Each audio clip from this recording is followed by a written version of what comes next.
Kita mau recall dulu pembahasan mengenai kenapa IISG itu turun dan potensi ke depannya yang kita bahas di Tiger Insight itu tanggal 20 Juni, my friends. Jadi, my friends cek aja di archive tersebut. Ada beberapa hal yang kita bahas yang kita jadikan justifikasi kenapa IISG kecenderungannya mulai melemah atau momentumnya tuh berangsur-angsur mulai berkurang. Ada mengenai masalah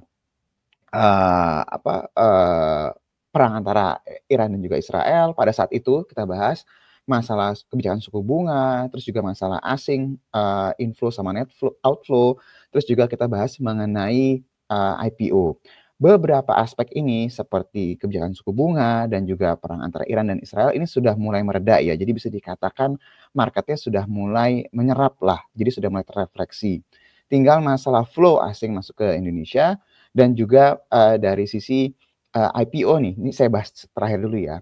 Mengenai poin yang ketiga, mengenai flow yang masih belum sepenuhnya deras, kalau my friends perhatiin, kemarin itu ada berita dari bursa bahwa pembukaan kode broker dan juga data domisili itu akan segera dibuka tuh my friends. Itu seharusnya akan membuat likuiditas akan lebih baik. Terus kalau likuiditas dalam negeri juga mulai membaik, secepat atau lambat mereka yang di luar sana akan melihat likuiditas itu sudah mulai membaik, mereka juga akan lebih berani masuk ke sini. Di luar narasi-narasi yang lain ya. Ini saya lebih bahas dari sisi bahasa teknisnya. Dan kalau misalnya kita coba perhatiin, sebenarnya dalam negeri itu nggak ada masalah yang signifikan gitu ya, kalau boleh dibilang nggak ada outflow yang besar-besaran yang terjadi di pasar obligasi gitu loh kalau kita boleh bilang. Dari sisi nilai kursnya kita cenderung stabil, justru cenderung menguat karena indeks DXY-nya itu terus mengalami pelemahan.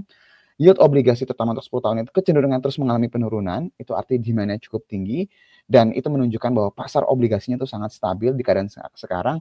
Justru malah pasar sahamnya aja nih yang agak berbeda nih my friends. Pertanyaan berikutnya adalah kapan kira-kira rebound itu akan segera terjadi?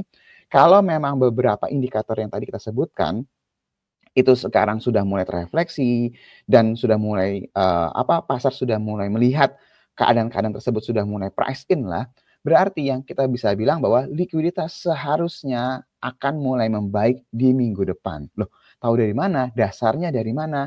Gampang my friends, ini tampilan yang akan saya tunjukkan. Yang kita bahas pada tanggal 20 Juni pada saat itu adalah kita bilang kalau ketika ada IPO yang skalanya besar, ya lighthouse lah boleh dibilang, dengan nyari dananya itu besar, itu akan menyerap likuiditas sementara. Pada saat itu kita bahas seperti itu di tanggal 20 Juni. Ini my friends, lihat dalam beberapa hari terakhir ini likuiditas itu mulai mengering. Tapi kalau dilihat, tanggal penjatahan itu akan selesai di tanggal 7 Juli, itu di mana itu di awal minggu depan. Dan kalau kita lihat juga sisa IPO yang lain juga itu harusnya akan mulai beres di awal minggu depan, pertengahan minggu depan.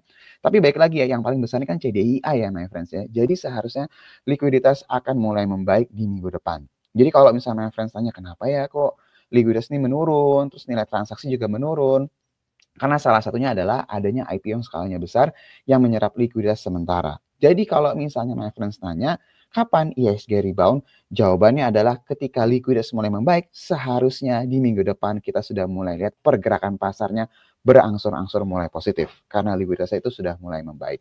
Nah itu untuk poin pertama ya, buat my friends yang bertanya-tanya, kenapa ya kok IISG itu kok belum benar-benar pulih, kok transaksi kecil-kecil aja? Ini adalah jawabannya.